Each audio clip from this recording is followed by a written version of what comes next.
दादू reporter Mohammad अमीन भयो दादू भरसां गोट करीमदाद लुंड जा रहवासी मिसमात पठानी ज़ाल मौला बख्श मिसमात गुल बानो पैंचे मुर्स शफीक लुंड सां गॾिजी मामन चाचन ऐं भाउ नाइंसाफ़िन ख़िलाफ़ सिंध प्रेस क्लब दादू पहुची एहतजाज कयो। मिसमात पठानी मिसमात गुल बानो मीडिया अॻियां आंदाईंदे ॿुधायो त असांजी ज़रिए ज़मीन ते असांजा मामा चाचा ज़बरदस्ती कब्ज़ो करणु चाहिनि था। इनकार करण ते राति असांजे घर में गुलाम मुर्ज़ा लुंड हामिद लुंड करीमदाद रमज़ान लुंड ऐं ॿिया असांजे घर घिरी विड़िया आहिनि। असां औरतुनि जे मथां सख़्त तशद्दुद करे घरां कढी छॾियो आहे। मिसमात पठानी मिसमात गुल बानो DIG हैदराबाद ऐं दादू SSP सऊद मक्सी खां मुतालबो कयो आहे त असां सां इंसाफ़ कयो वञे।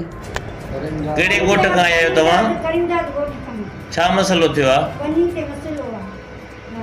वॾनि सां मुंहिंजे मामा चाचा उन्हनि सां मुंहिंजो भाउ चरियो गॾा उन्हनि जा पुट मुंहिंजे मामे जा पुट। तव्हांजे मामे या चाचा या भाइरनि जा नाला कहिड़ा आहिनि?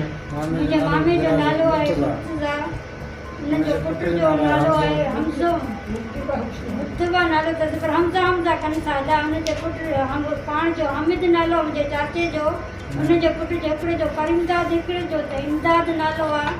ॿियो गॾु थियनि रमज़ान ऐं ॿियो नज़ीर आहे गॾु माना इहे सभु गॾु आहिनि विढ़नि घर भरनि ते सभिनी ते माना कब्ज़ो हा माना इहे सभु कुझु कनि था। घर मां असां कढी राति लकुर असां वेठा आहियूं थाणे ते, थाणे वारा बस खां कुर्ता वठनि असांखे घर खां कढी मारे छॾियो अथनि। वरी वरी असांखां पुरियो अथनि काए वारी वॾी असांजी पंहिंजे कब्ज़े में कनि पैसा ॾींदा असांखे कुझु कोन अथनि। मुंहिंजे मुड़ुस खे मूंखे ॿार था अचनि राति बि सॼो ॾींहुं असांखे ॻोल्हनि पिया। राति जो अचनि 1-2 बजे वेठा ॿार जीअं ज़ाल मुड़ुस अचनि त हिननि खे मारियूं।